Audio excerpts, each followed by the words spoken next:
This might sound weird, but I'm quite sure I'm skipping Changeling. Welcome back to Corky Gachas, and in this video, I am going to share with you guys my personal reasons for why I am skipping Changeling. Right? I'm going to explain what this means later, but I know that a lot of people have been talking about Toothfairy, about Changeling, and in this video, I hope to address and also explain some of the reasons why you should potentially go for them and why I am personally not super high on Changeling. But first, let's take a look at her kit Changeling or Changeling over here, 6-star plant type unit. She is reality damage type, and first we take a look at her first skill, White Carpet. So this is a single target skill, and what people really like about Changeling is that her multiplier is insane when you take a look at max potential. So at max potential at 3 stars, 650%, because at 3 stacks, right, it's 100% plus an extra 100%, so 650%. This one does a lot of damage. On the screen, you should be able to see a damage test as well that is done by Sare. Credits to Sare for providing that damage test, so you can see whether you think that her damage is high or low. I personally think it's pretty high for a single target skill.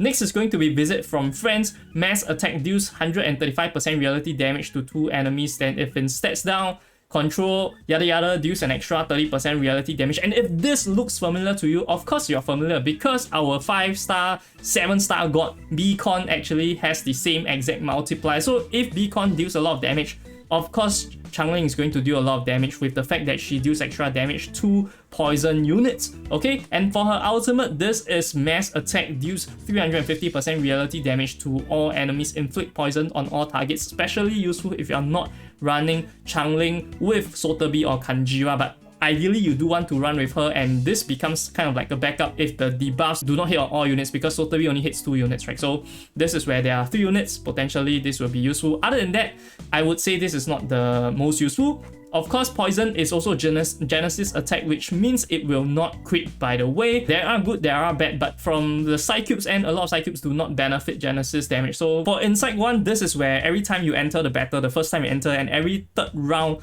you are going to inflict poison for 2 rounds. This kind of helps her kit so that she's able to stack more poison to achieve the Blasphemer or Knight side cube activation. And also, when you deal damage to any of the poison type units, you increase the damage by 20%.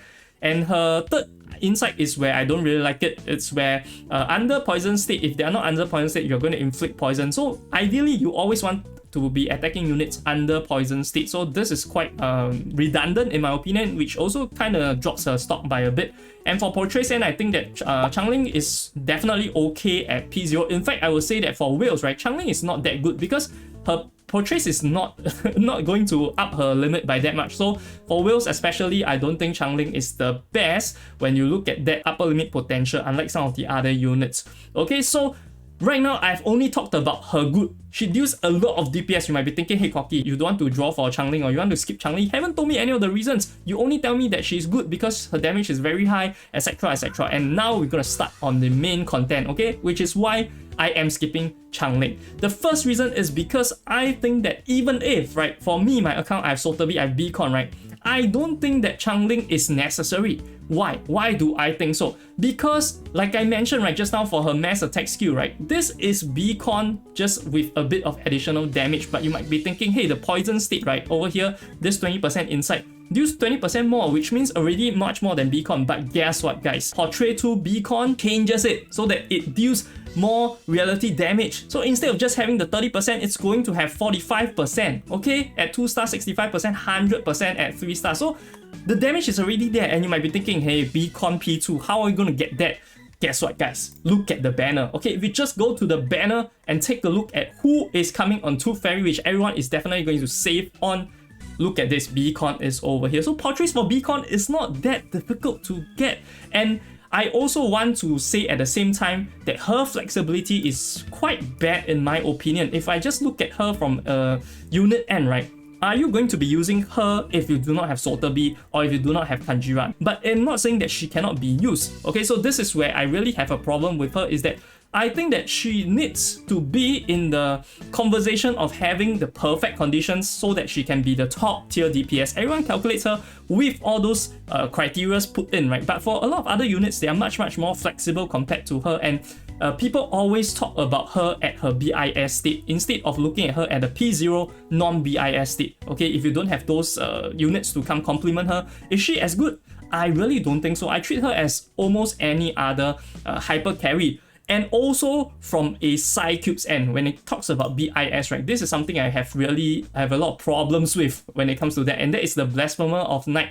So a lot of people tell me, wow, Changeling with Blasphemer of Night, BIS, insane damage, easy activation, 2 more negative status, and then at max 24%. So let me ask you, for a free-to-play player or for a light spender, when are you going to get Gluttony 5? Okay, when are you going to get 5 Gluttonies? Okay, every month you're going to farm 1 copy of Gluttony, and then Battle Pass you're going to get 1. You need at least 2 months to get this to max. And also, for free-to-play, definitely don't have Battle Pass. Going to be more months. And also, what is this Psycube useful for?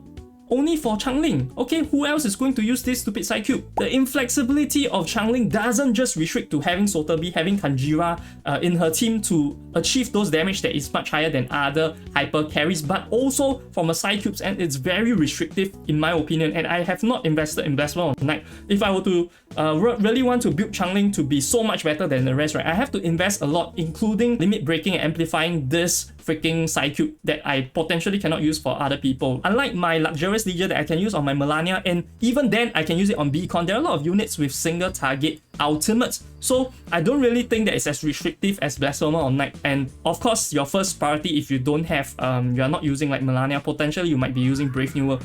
On Brave New World, sure, you can use Changeling with Brave New World, but she's not going to be as good as people claim her to be, right? So this is what I mean by ideal scenarios, build ideal DPS charts, and that is where the problem lies, I truly believe. And also when talking about Changeling, we need to talk about Toothfairy, because everyone says I'm saving for Toothfairy and Changeling, but are they really on the same platform? Are they really in the same dimension? I do not believe so. I think that personally, freaking Toothfairy is like God tier in this game. Okay, the reason why I think it's God tier is very simple, because she has cleanse, she has debuff, crit debuff, and by the way, right, just to give you guys people that don't know why Toothfairy is so strong, I see people asking why Toothfairy is so strong, but they don't know, right?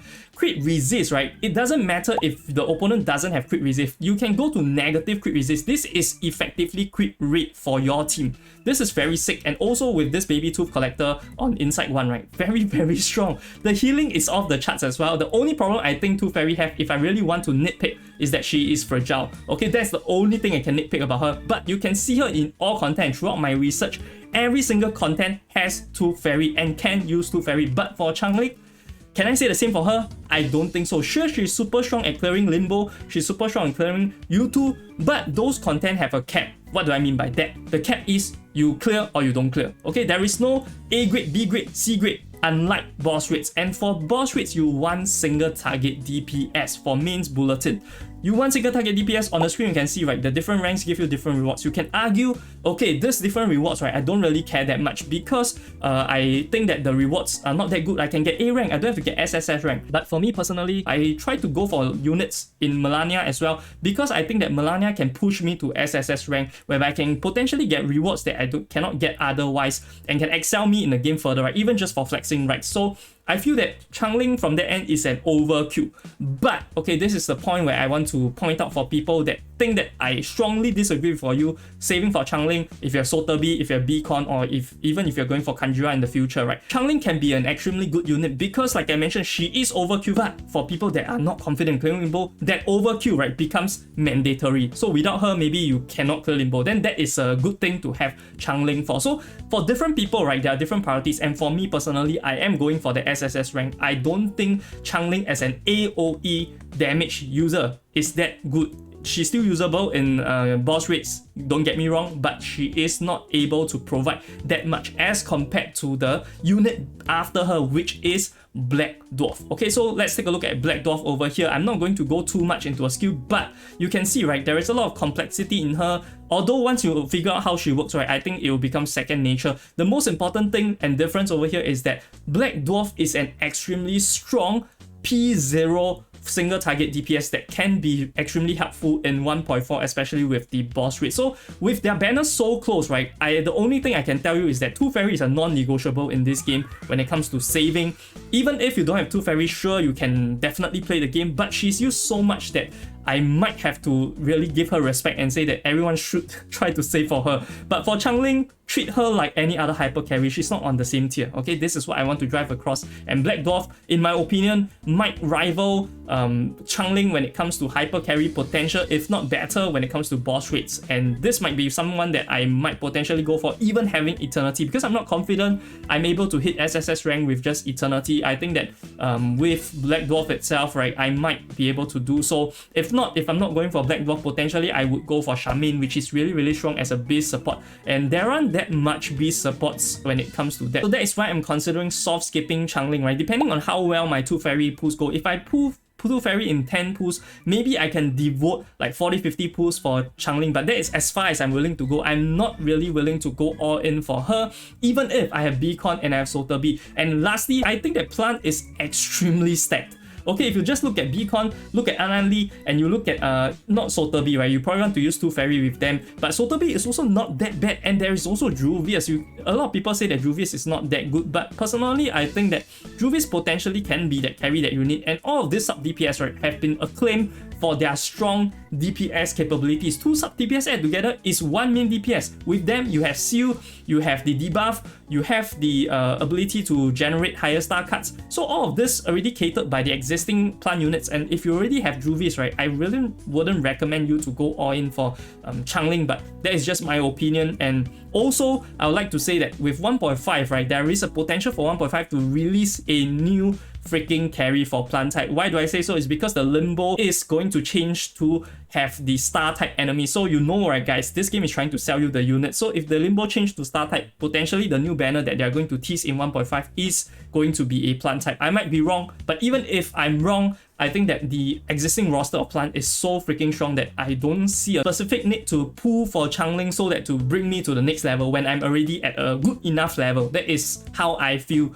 about Changeling. She is good, don't get me wrong, but I don't think she brings much to the table when it comes to clearing content when I can already clear content. Now, of course, that is just my subjective opinion on why I don't think I need to have Changeling. And also, right, when it comes to saving banners, I'm not a great saver because I just went almost all in for Melania. And if you're wondering how good Melania is, definitely check out my video where I showcase how I cleared both Limbo stages with Melania. I'll see you guys over there. This is Corky Gachas, signing off.